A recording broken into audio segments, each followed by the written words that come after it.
રાજ્યના કચ્છ, સૌરાષ્ટ્ર અને ઉત્તર ગુજરાત વિસ્તારમાં છેલ્લા ઘણા સમયથી પેટ્રોલિયમ પ્રોડક્ટ્સ, ખાસ કરીને ડીઝલની ગંભીર અછત સર્જાતા ટ્રાન્સપોર્ટ ઉદ્યોગ મુશ્કેલીમાં મુકાયો છે.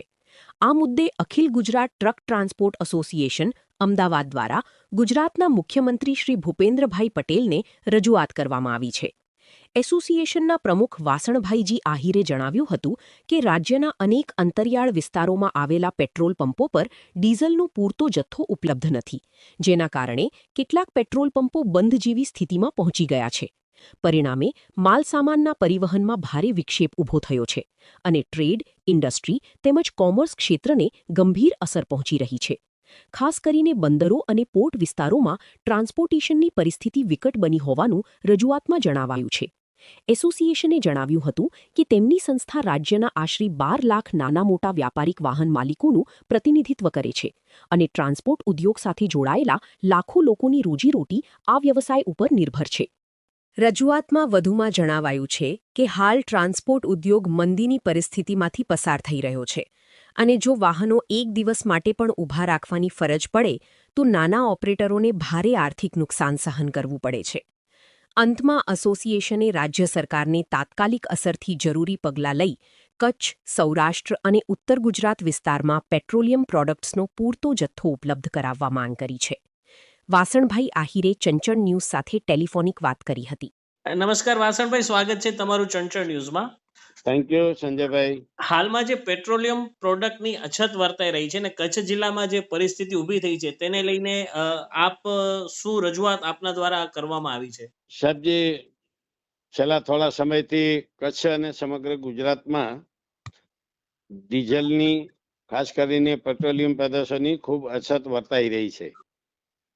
અને એ અછત વર્તાવાનું કારણ એ છે કે જ્યાં કન્ઝ્યુમર પેટ્રોલ પંપો હતા, સહકારી મંડળીઓ વગેરે,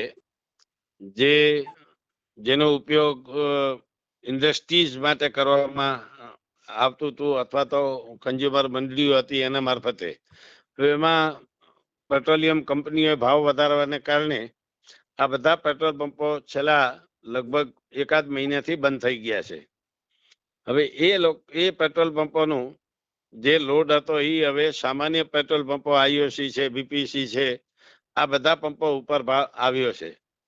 અને જે કંપનીઓ ભાવ વધારા કર્યા, નાયરા અને બાકીની કંપનીઓએ, એના કારણે ખૂબ લોડ વધી ગયો છે. તો આજે મેં માનનીય મુખ્યમંત્રીશ્રી, નાયબ મુખ્યમંત્રીશ્રી અને પુરવઠા મંત્રીશ્રીને પત્ર લખ્યો છે અખિલ ગુજરાત ટ્રક ટ્રાન્સપોર્ટ એસોસિએશનના અધ્યક્ષ તરીકે કે ભાઈ આ નાગરિક પુરવઠા વિભાગ આમાં સજાગ બને અને જે અત્યારે 4-4, 6-6 કલાકની જ્યાં પેટ્રોલ પંપ ઉપર લાઈનો લાગે છે 2-2 કિલોમીટરની, એ લાઈનોમાં હાડમારી ઓછી થાય અને ટ્રાન્સપોર્ટરોને સમય બચે અને ઈંધણ પણ બચે. કારણ કે પેટ્રોલ પંપની લાઈનમાં ઉભા રહ્યો એટલે ગાડી ચાલુ રાખવી પડે. દર 5 મિનિટે ગાડી આગળ વધતી આવે, 2 મિનિટે આગળ વધે, 5 મિનિટે આવે, અડધો કલાકે, ત્યાં સુધી ગાડી ચાલુ રાખવી પડે. આવી અનેક મુશ્કેલીઓ, પારાવાર મુશ્કેલીઓને ધ્યાને લઈ અને રાજ્યના જનપ્રિય મુખ્યમંત્રી આદરણીય ભૂપેન્દ્રભાઈ પટેલ સાહેબ અને નાયબ મુખ્યમંત્રી હર્ષભાઈ સંઘવીજીને અને નાગરિક પુરવઠા મંત્રી રમણ સોલંકીજીને મેં આજે પત્ર લખ્યા છે, જે આપને પણ મેં હમણાં એની કોપી જાણ માટે મોકલી છે. મને ચોક્કસ આશા છે કે તાત્કાલિક માનનીય મુખ્યમંત્રી શ્રી પેટ્રોલિયમ કંપનીઓ સાથે મીટિંગ બોલાવી અને વ્યવહારિક ઉકેલ લાવે એવી મારી રાજ્યના ટ્રાન્સપોર્ટરો વતીથી હૃદયપૂર્વકની વિનંતી છે. વાસણભાઈ, કચ્છ જિલ્લાની વાત કરીએ તો ટ્રેડ, ઇન્ડસ્ટ્રી, કોમર્સ, પોર્ટ તમામ ક્ષેત્રોમાં ટ્રાન્સપોર્ટેશન ખૂબ જ વધ્યું છે છેલ્લા એક દાયકામાં. ત્યારે હાલે કેટલા વાહનો આ પરિસ્થિતિને કારણે અસરગ્રસ્ત છે? શું પરિસ્થિતિ સર્જાય છે આ બધા સાયકલ પૂરી કરવા? સાહેબ, આ સાયકલ પૂરી કરવામાં દાખલા કે આજે મારું અખિલ ગુજરાત ટ્રક ટ્રાન્સપોર્ટ એસોસિએશન છે, એમાં ખાસ કરીને 70% વાહનો, 70% પરિવહન રોડ ટ્રાન્સપોર્ટને કારણે થાય છે. અને એમાં ખાસ કરીને કચ્છને લાગે વળગે ત્યાં સુધી 2 મહાબંદરો હોવાને કારણે ટ્રાન્સપોર્ટેશનનું એક હબ છે આપણું કચ્છ જિલ્લો. અને એમાં ટેન્કરો, જહાજોમાં ડીઝલ ભરવાનું આવે, આવા અનેક જે કંઈ વધારે પડતો ડિમાન્ડ ધરાવનારો અગર જો કોઈ જિલ્લો હોય તો કચ્છ છે. રાજ્ય સરકારને પણ સૌથી વધારે રાજ્યના અન્ય જિલ્લાઓ કરતાં પણ વધુ ટેક્સ આપતું આ જિલ્લો છે.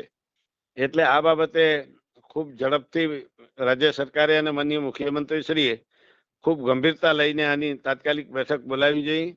પેટ્રોલિયમ કંપનીઓ સાથે બેઠક બોલાવીને વ્યવહારિક ઉકેલ લાવે એના માટે ચોક્કસ આદેશો કરવા જોઈએ. વાસણભાઈ, ચંચળ ન્યૂઝ સાથે વાત કરવા બદલ આપનો ખૂબ ખૂબ આભાર.